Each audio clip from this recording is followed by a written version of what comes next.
What's up guys, in this tutorial I will show you how to download and install Subway Surfers on your Windows PC or Mac OS. This should be quite an easy tutorial. For more information, click on the first link in the description below. There are different programs you can use to install Subway Surfers on your PC, and I recommend using the BlueStacks emulator, which can run on Windows, Mac or Linux. Navigate to BlueStacks.com and from here, make sure to download the BlueStacks 5 setup installer to your system. This should only take a second to complete, and you can then follow the install wizard to install the application to your system. After the installation is complete, BlueStacks should open up automatically. From here, you can proceed to open the Play Store and look up Subway Surfers. If this is your first time using this program, then you're required to log in to your Google account.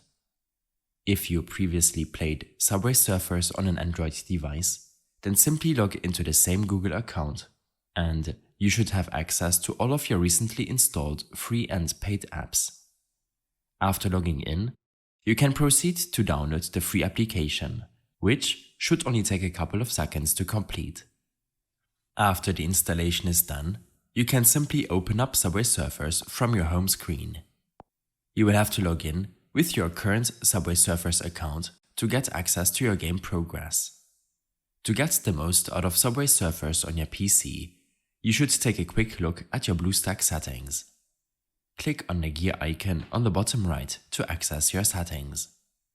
Here, in the Performance section, make sure to allocate the highest amount of CPU cores you have available.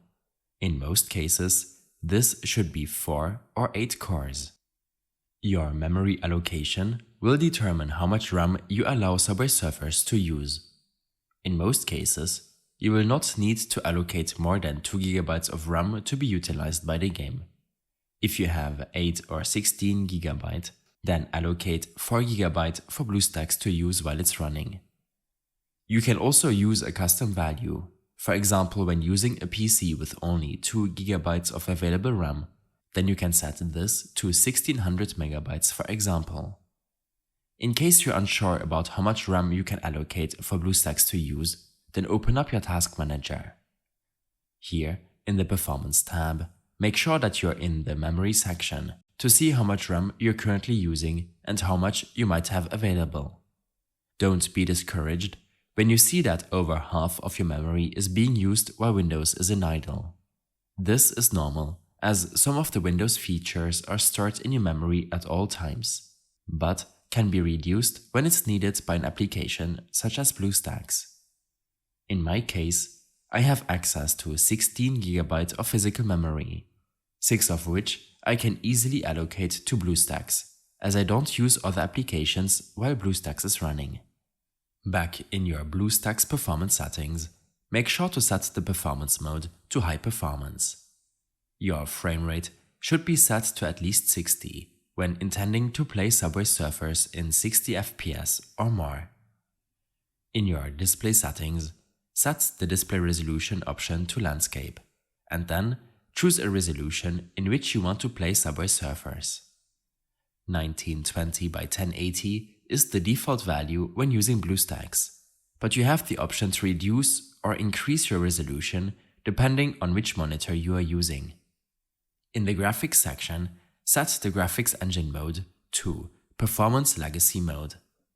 Below, make sure to enable the GPU in use option in order to allow BlueStacks to use your graphics processor to help run the game on your system. You can then exit out of your settings and start playing Subway Surfers on your PC. In case you have any further issues or problems following this tutorial, then I suggest following my extensive guide linked in the description below. I hope this helped you out. Leave a comment if you have any questions and see you in the next one.